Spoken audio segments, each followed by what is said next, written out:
आओ गौरी। जय श्री कृष्ण। जय श्री कृष्ण। हाँ, आज अपने बात करेंगे बेटा। शायद ये पहला इस तरह से तुम्हारे उम्र के बच्चों के साथ ये वाला इंटरव्यू है। Of course I always love to spend some time with children like you and youth, especially whenever I travel abroad. तो हर कथा में I try to interact with youth. तो अब की बार when I was in America, तो वहाँ पर भी फिनिक्स एरिज़ोना में, चटानुगा में और फिलाडेल्फिया में, बेंसलेम में यूथ के साथ इंटरेक्शन किया, लेकिन that was question answer session, not one-to-one interview like this. So Gauri is the first child जो मुझे इंटरव्यू कर रही है, ठीक है? हाँ, तो आप पहले पूछोगी कि मैं पहले बताऊं? मैं बताऊं? अच्छा, ये कहते हैं कि बालपन, बचपन जो है उसमें हमारे जीवन की नींव पड़ती है। मतलब एक नया जीवन चालू होता है। हाँ, तो उसका फाउंडेशन मजबूत होना चाहिए। जैसे ये मकान बना है या जितने भी मकान हैं, तो पहले तो फाउंडेशन तैयार होता है ना, और फाउंडेशन, नींव जितनी मजबूत होगी उतनी वो इमारत मजबूत होगी। तो बचपन जो है वो ज़िंदगी की नींव बनाने के लिए है। तो जब नींव बनती है तो बच्चों और बच्चों के साथ साथ उसके माता पिता और उसके स्कूल्स, तो उसके टीचर्स, गुरुजन और इवन समाज, सबकी उसमें एक भूमिका होती है। तो कहते हैं आज के बच्चे राष्ट्र का भविष्य है, यानी किसी भी देश की, किसी भी समाज की आने वाली कल है। तो आने वाली कल, वो आने वाला भविष्य कितना उज्जवल होगा, कितना अद्भुत होगा, दैट डिपेंड्स कि हम बच्चों को किस तरह से पाल पोस करके बड़ा करते हैं, उनको क्या पढ़ाते हैं, उनको क्या सिखाते हैं। और सिखाने से भी ज़्यादा आप बच्चे जो है वो तो सीखते ज़्यादा हो ना, देख देख कर सीखते हो। तो इसलिए 5 बातें ऐसी है जो आपके जीवन की नींव को, फाउंडेशन को बहुत मजबूत बनाएगी। तो मैं बात करूं उन 5 बातों की। You can say this is 5 life skills जो हमेशा के लिए अपने जीवन को एकदम मजबूत और अच्छा बनाएगा। तो वो 5 चीज़ें क्या है उसके ऊपर बात करते हैं, ठीक है? तो आप लोग ठीक से समझ रही हो। तो कथा में भी विष्णु सहस्त्रनाम को तुम इतना अटेंटिवली सुन रही हो अपनी इस उम्र में, तो ये बात तो related to yourself only and children like you, उससे रिलेट करती है। तो इसको तो आप एकदम ध्यान से सुनेंगे, ठीक है? तो 5 लाइफ स्किल्स, उसमें से पहली बात कि जितने जैसे ही समझदार हुए, लाइक गौरी, तो एक समझ डेवलप होती है ना, तब से सबसे पहली चीज़ जो है वो जिज्ञासा, जो बच्चों में वैसे स्वाभाविक रूप से होती है। मैंने देखा है छोटे बच्चे, तुमसे भी छोटे, हर चीज़ में अपने माँ बाप से पूछते रहते हैं, ऐसा क्यों हो रहा है, ऐसा क्यों हो रहा है, वो क्यों आया, वो क्यों नहीं जा रहा है। एयरपोर्ट पर भी मैं कभी कभी बच्चों को देखता हूँ, तो वो वाला हवाई जहाज़ कहाँ जा रहा है, वो कहाँ से आया, तो हमारा ऐसा क्यों है, आदि आदि। हम जब छोटे थे तो एक हिंदी में एक पाठ आता था हमको सीखने में स्कूल में, कि नाखून क्यों बढ़ते हैं। तो ऐसी ऐसी चीज़ें, ऐसी ऐसी जिज्ञासा बच्चों के मन में होती है और कुतूहल होता है नया नया जानना, नया नया सीखने का। तो वो ज्ञान की भूख, वो एज वी ग्रो समटाइम्स वो फिर मंद हो जाती है, कमज़ोर हो जाती है, वीक हो जाती है। उसके स्थान पर वो नया नया सीखने, नया नया जानने की भूख हमेशा बनी रहनी चाहिए। So don't hesitate to ask, पूछते रहना चाहिए। कभी कभी सामने वाले परेशान हो जाते हैं, वहाँ तक बच्चे पूछते हैं तो मम्मियाँ कहती है या पापा कहते हैं अब चुप भी रहो या दूसरा काम करने दो, ठीक है ना, ऐसा होता है। लेकिन बच्चे पूछते रहते हैं and that's very good thing. नया नया जानने और समझने की बात होती है। और इस तरह से सीखते हैं ना, जब हम इस दुनिया में आए तो फिर आँखों से हम जो देखते हैं उससे सीखते हैं, सो मेनी क्वेश्चंस अराइज। कान से हम जो सुनते हैं तो उससे भी बहुत सारी चीज़ें सीखने का मन होता है और नए नए क्वेश्चन होते हैं, तो पूछते रहना चाहिए। तो वो जिज्ञासा, वो कुतूहल कि ये क्या है, ये ऐसा कैसे है, ये कुतूहल सदा रहना चाहिए। उससे हम नया नया नया सीखते हैं। कि जैसे मैंने फूल को देखा तो ये फूल लाल क्यों है, तो ये फूल सफ़ेद क्यों है, तो ये पिंक क्यों है, कि ये येलो क्यों है। कभी कोई प्रश्न तो होता है ना। और पतंगे हैं इतने बटरफ्लाइज, तो उसकी पंख कितने ब्यूटीफुल होते हैं नहीं, अलग अलग। तो वो डिज़ाइन किसने बनाया, कैसे ये सब हुआ। तो ये जानने का मन में एक कुतूहल सदा रहना चाहिए। इससे आदमी नया नया नया नया सीखता रहता है। And second, as you grow, कि भाई इतने साल का बच्चा हो गया तो then parents start sending their child in play group, play school. तो वहाँ तो जा कर के सभी बच्चों के साथ खेलना ही होता है और सीखना भी होता है। प्ले स्कूल है। और उसके बाद केजी में होते हैं, तो उसमें भी 2 साल हो गए, जैसे सीनियर केजी, अपर केजी, जूनियर केजी वगैरह। और फिर स्कूल में जाते हैं तो क्या होता है फिर कि एक टाइम होता है ना स्कूल का, तो बेटा तो इस समय पे उठना है, इस समय पे तैयार हो करके स्कूल में जाना है, इस समय पे खा लेना है, खाना खा लेना है, और इस समय पे सोने चले जाना है। तो मम्मियाँ कहती है चलो now it is time to go to bed, सो जाओ, फिर सुबह जल्दी तुमको स्कूल के लिए उठना है, तो अब सो जाना है बेटा। और वो बच्चे कहते हैं कि ना मुझे तो टीवी देखना है, मुझे तो ये करना है, आदि आदि। तो कभी कभी अपनी मम्मी या पेरेंट्स कोई भी, तो वो समझा बुझा करके, नहीं बेटे फिर कल देखना, अभी सो जाओ। तो वो नियमितता फिर धीरे धीरे धीरे लाइफ रेगुलर होने लगती है कि इतने बजे उठना है, इतने बजे तैयार होना है, इतने बजे स्कूल जाना है, आकर के फिर खाना खा करके और फिर खेलने जाना, आदि आदि। तो वो नियमितता बचपन से यदि जीवन में आई तो वो भी अपने जीवन के फाउंडेशन को मजबूत बनाती है। अनियमित जीवन हमेशा हो तो उससे जीवन भी अनियमित, अव्यवस्थित हो जाता है। नॉट ओनली दैट, अनियमित जीवन के चलते आगे चल कर के अपना शरीर भी उतना स्वस्थ नहीं रहता हेल्थ वाइज, तो फिर बहुत सारी बीमारियां आती है। इसलिए डॉक्टर्स हमेशा कहते हैं कि आप समय से सोइए, समय से खाइए।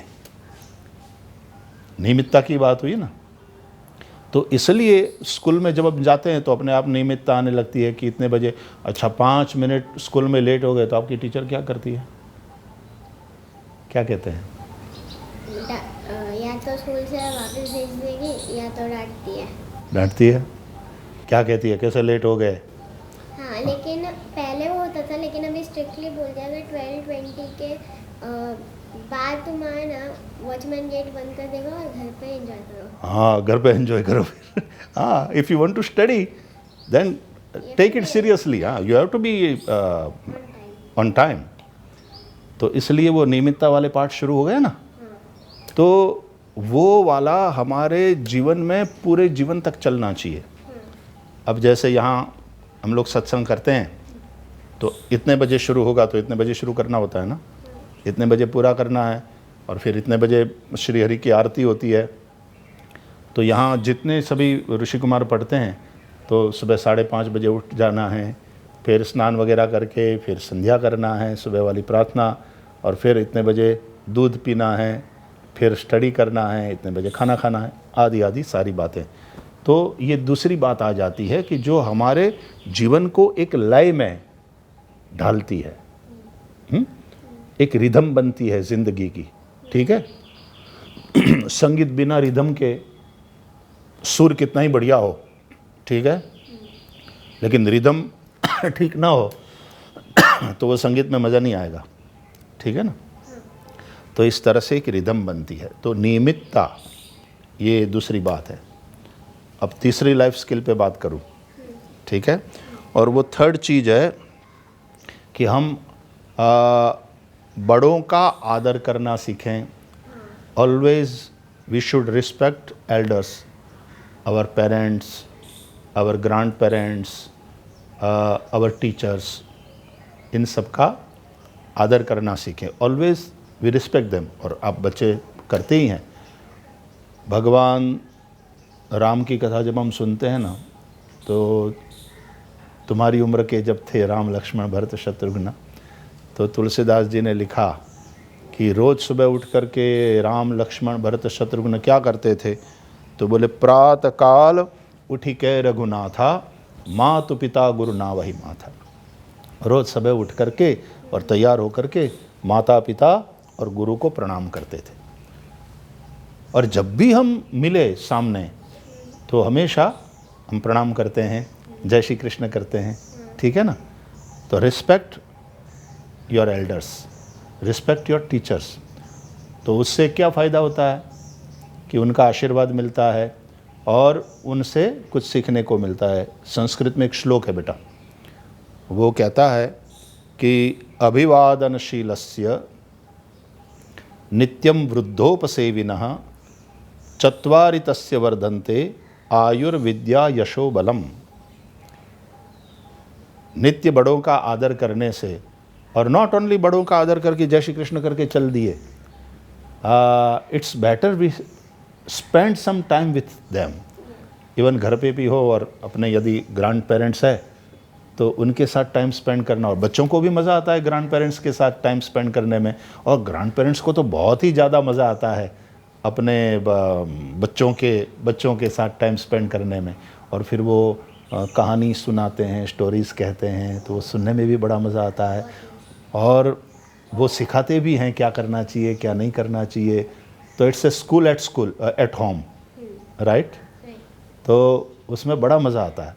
तो उससे उनके आशीर्वाद से अपनी आयु में भी वृद्धि होती है, अपना बल, अपनी ताकत भी बढ़ती है, विद्या, अपना ज्ञान भी बढ़ता है, और अपना यश भी बढ़ता है कि वाह ये बच्ची कितनी सुंदर है, कितनी संस्कारी है। देखो हमेशा बड़ों को प्रणाम करती है, या बड़ों को प्रेम से पूछती है आप कैसे हो, है ना। तो यहाँ गौरी को सब लोग क्यों इतना प्यार करते हैं, क्योंकि गौरी सबको प्रणाम करती है, जय श्री कृष्ण करती रहती है, सबसे इतना प्रेम से बात करती है। तो बच्चों को ये चाहिए कि बचपन से ही वो संस्कार अपने में डेवलप हो कि हमेशा बड़ों का हम आदर करें। और चौथी बात है कि ये करते करते अपना एक कैरेक्टर बनता है बेटा। तो चरित्र निर्माण, और चरित्र निर्माण, we live in our emotions, we live in our thoughts, we live in our actions. Or I always tell people that the combination of these three, your actions, your emotions and your thoughts, makes your character. ये हमारा चरित्र है। और वो चरित्र निर्माण होता रहता है। स्कूल में जो सिखाया जाता है, घर में परिवार से जो हमको सीखने को मिलता है, उससे एक ऐसा हमारा चरित्र बनता है। वो सत्यम वद धर्मंचर मातृदेवो भव पितृदेवो भव आचार्य देवो भव, ये उपनिषद में भी सिखाया गया है ना कि हमेशा सत्य बोलो, धर्म का आचरण करो। धर्म यानी योर ड्यूटीज़, तुम्हारे कर्तव्य का आचरण करो, माता को देव मानो, पिता को देव मानो, यानी रिस्पेक्ट दैम, आचार्य को देव मानो, अपने टीचर्स को, अपने गुरुजनों को देव मानो। तो वो सिखाते हैं। घर पे भी यदि झूठ बोला तो वो कहते हैं ना कि उड़ाओ भगाओ, ये भी सीखने आई है। तो अपने एल्डर्स भी, अपने माँ बाप और अपने ग्रैंड पेरेंट्स भी कहते हैं बेटा झूठ नहीं बोलना चाहिए, बुरी बात। या तो किसी को मारा, है ना, लड़ते हैं बच्चे कभी कभी आपस में, तो कोई किसी को मारते हैं तो उसको सिखाते हैं बुरी बात, ऐसा नहीं करना चाहिए। तो फिर लेकिन उसने मुझे पहले ऐसा किया तो फिर मैंने ऐसा किया, तो बोले नहीं, बहुत रीजंस होते हैं ना। हाँ, तो फिर बड़े फिर क्या समझाते हैं कि उसने भले ही किया लेकिन फिर तुम्हें इस तरह से उस तरह से नहीं करना चाहिए। तो जो करना चाहिए और क्या नहीं करना चाहिए ये हमारे बड़े सिखाते हैं ना हमको। तो इस तरह से चरित्र निर्माण होता है। छोटी छोटी बातों में डूज एंड डोंट्स सीखने को मिलता है। मैंने देखा है कि बच्चे यूँ यदि मुंह में उंगली डाले, निकालो बाहर, गंदे आदमी। मुंह में नहीं डालना चाहिए हाथ, जूठा करते हो। तो कुछ नीचे गिर गया और नीचे गिरी हुई चीज़ खाए तो बोल नो, डोंट डू दैट। क्यों? क्योंकि फिर वो हाइजीन वाली बात सिखाते हैं। तो खाना खाने के लिए बैठे तो तुरंत मम्मी पूछेगी, ए वॉश योर हैंड्स फर्स्ट, तुमने हाथ धोए? ठीक है ना, मैं सोच रही थी कि हाथ धोया क्या, पूछती है ना। हाँ, तो ये सारी एक अच्छी आदतें डेवलप होती है और वो हमारे जीवन का हिस्सा बन जाती है। तो इस तरह से एक चरित्र निर्माण होता है। कभी बहुत ज़्यादा चॉकलेट खाते हैं तो भी मना करते हैं, दांत खराब हो जाएंगे, इतना ज़्यादा चॉकलेट नहीं खाना चाहिए, वंस इन अ व्हाइल ठीक है।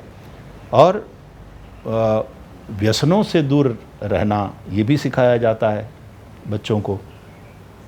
अभी तुम्हारे जितने बच्चे हैं वो तो अभी व्यसन होते ही नहीं है, लेकिन जैसे हाई स्कूल में गए और दूसरे बच्चों से मिले और फिर कभी कभी कुसंग के चलते गलत आदतें आ जाती है जीवन में, न खाने योग्य खाने लगते हैं, न पीने योग्य पीने लगते हैं। तो उन व्यसनों से दूर रहना, क्योंकि वो हमारे आरोग्य को नुकसान करते हैं, हमारी हेल्थ को, पैसे की भी बर्बादी है। और कभी कभी तुमने देखा ना बेटा, वो जो गुटखा पान मावा वो सब खाते हैं तो फिर कैसा ऑरल कैंसर हो जाता है उनको, देखा तुमने? हाँ, तो ऑरल कैंसर हो जाता है बेटा। और फिर कभी कभी उसका ऑपरेशन करना पड़ता है तो एकदम मुंह बड़ा विचित्र हो जाता है फिर। और कभी कभी तो उस कैंसर में आदमी मर जाता है तो उसका परिवार पूरा एकदम अनाथ हो जाता है, हिल जाता है ना पूरा परिवार। तो इसलिए व्यसनों से दूर रहना आदि आदि बातें भी बच्चों को सिखाई जाती है, ताकि हमेशा, और ऐसे व्यसन में जो घसीट कर ले जाए, ऐसे दोस्त से, ऐसे मित्रों से भी दूर रहना, ऐसे वातावरण में ही नहीं जाना, आदि आदि बातें। तो उससे हमारा जो जीवन बनता है, that makes your life strong. और पांचवी बात, you must have some support system for you ज़िंदगी में, राइट? कि कुछ भी तकलीफ हुई तो तुम भाग करके उनके पास जा सकते हो। गौरी को कोई समस्या हो, गौरी तुम रोती हो? इसीलिए हैं? एग्जाम्पल फॉर, रोना कब कब आता है तुमको? जब भी मुझे कुछ लगती है या मुझे मेरे फादर की याद आती है तभी। एक बात ये है, राइट। और फिर कभी कभी कुछ ऐसी कोई तकलीफ हुई या किसी के साथ झगड़ा हो गया तो भी बच्चे रोते हुए आते हैं ना? हाँ, मुझे ना मेरे मतलब एक दो फ्रेंड्स हैं वो परेशान करते हैं, मैंने उनको बोला है वो लोग थोड़ा कम कर रहे हैं तो मुझे उसमें बहुत रोना आता है, इतना इरिटेट करते हैं वो। हाँ, इरिटेट करते हैं। तो जब ऐसा होता है तो हम भाग करके सपोर्ट के लिए किसके पास जाते हैं? या तो तुम अपनी मम्मी को कह सकती हो, पेरेंट्स के पास जाते हैं, या तो आप टीचर के पास जाते हो, ठीक है ना? तो वो सपोर्ट सिस्टम हुआ ना आपका। तो जैसे आप जैसे जैसे बड़े होने लगते हो तो फिर आप खुद तैयार हो जाते हो सामना करने के लिए, ये भी सिखाना चाहिए बच्चों को कि फिर जब अपनी समस्या आए तो सामना करना सीखो। सामना करना सीखो इसका मतलब फाइटिंग शुरू कर दो, ये नहीं होता है, लेकिन उसमें से कैसे रास्ता निकालना ये समझो, डायलॉग के द्वारा। मतलब solve your own problem. Yes, लेकिन इसका मतलब ये नहीं कि अब तुम्हारे माँ बाप तुम्हारी मदद नहीं करेंगे या teachers are not there to help you, they are there, लेकिन सबसे पहले तुम अपने प्रॉब्लम्स को खुद सॉल्व करना सीखो। तो उसके लिए मतलब you have to first prepare yourself for that. Yes, और उसकी समझ और उसकी ताकत ये दोनों होना चाहिए। But still even if our soldiers go to fight, they have their own weapons, they have that skill to conquer, they are very strong people, but still जब वो जाते हैं तो कभी ऊपर वाले को याद करते हैं, भगवान को, भगवान को याद करके जय श्री राम करके राम की सेना जैसे निकल पड़ती है ना, जय श्री राम, जय हनुमान, इस तरह से। तो God is always there to help you and to guide you, to inspire you. So we must have that faith in our parents, in our elders, in the almighty. If no one is there, God is there always. Yes, God is there always. So have that strong faith in God. और सच्चाई बेटा, वो फिर भगवान आपको inspire करते हैं और आपको अच्छी बुद्धि देते हैं। तो जैसे अर्जुन जी ने भी जब वो तकलीफ़ हुई और वो एकदम फंस गए कि मुझे क्या करना चाहिए, कंफ्यूज हो गए ना, तो श्री कृष्ण को पूछा। तो वो कृष्ण सखा भी है, मित्र भी है, और श्री कृष्ण गुरु भी बने, है ना।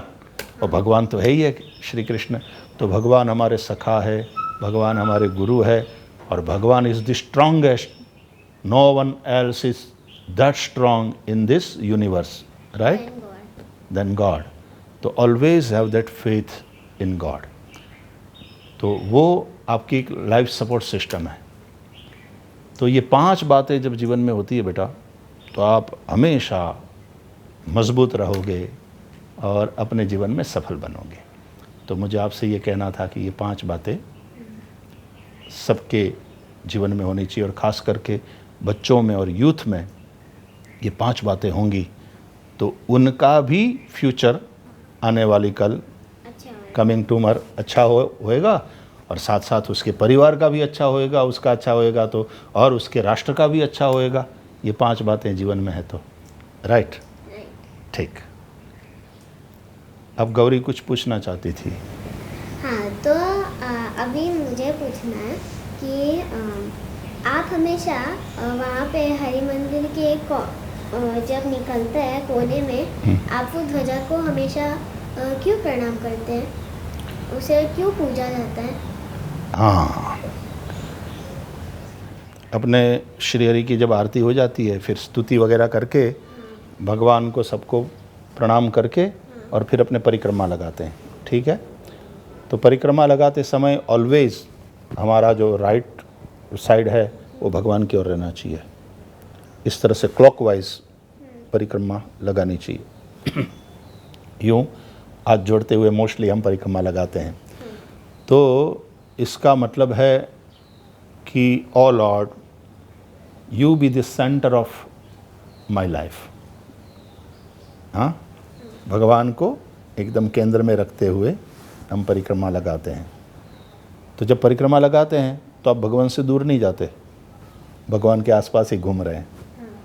तो किसी देव की एक परिक्रमा होती है, भगवान शंकर की तो 3/4 ही परिक्रमा होती है, सूर्य नारायण की 3 परिक्रमा होती है, भगवान विष्णु की 4 परिक्रमा होती है। इस तरह से ये नियम है।